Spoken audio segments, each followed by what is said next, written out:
Энэ залуу Монголын хамгийн анхны огт галт төлөхгүй, утаа гарахгүй, тэгсэн гэрнээ цахилгаан зарцуулахгүйгээр халдаг байшин бүтээжээ. Сайн байна уу? Наа Тэртэн гэдэг Hybrid House компани үүсгэн байгуулагч. Байранд амьдарч байгаа айл сард дунджаар 20,000 төгрөгийг дулаандаа төлдөг бол гэр хороолол. Гэрт амьдарч байгаа айлууд сардаа 200,000 төгрөгөөс багагүй зардлыг төлсөн төлдөг ч гэсэн байнгын дулаан амьдарч чадахгүй байна. Зарим айлууд амьдрахын тулд нэг бол өсөх, эсвэл төлөөгүй даарч онохын орон нутгад сонголт хийх өдрүүд бий. Энэ зовлонг Бат Эрдэнэ Дэнжимэнгад амьдардаг жаахан хөө байхаас л мэддэг тул Монголын нөхцөлд тохирсон халаалтын дулаалгын системийг их аяллаа эхлүүлсэн байна. Харин одоо Бат Эрдэнэ гадаадын олон орны халаалтын шилдэг туршлагуудаас суралцсан өөрийн тасралтгүй туршилт судалгааны ачаар цоошин байшингийн технологиг аль хэдийнэ бий болгоод байна.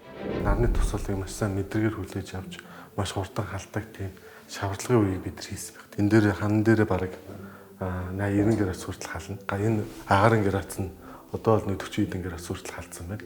Тэгээ энэ дулаан агааржуулалтаараа өрөө болгоноор хуваарлаад оруулчихж байгаа. Хоёр дахь нь байшин маш өндөр дулаалгатай. Наргүй болоод орой болоход 10-11 цаг хүртэл дулаанаа барина. Тэрнээс цаашаа өглөөний 9 цаг хүртэл байшин маш өндөр дулаалгатай. Тэрнгээр дулаанаа бариад байж идэг гэсэн үг.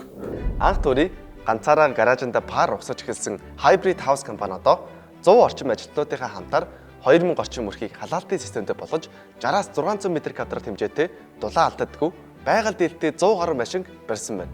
Энэ бичлэг зөвхөн нэг хүний түүх эсвэл байшингийн реклам биш. Харин энэ бичлэг бол Монгол улс хэрхэн утаанаа салах тухай шийдэл юм. Хэрвээ танд түүний хийж байгаа энэ төсөл таалагдсан бол Hybrid House-ийн сошиал сувгуудаар зочлоорой.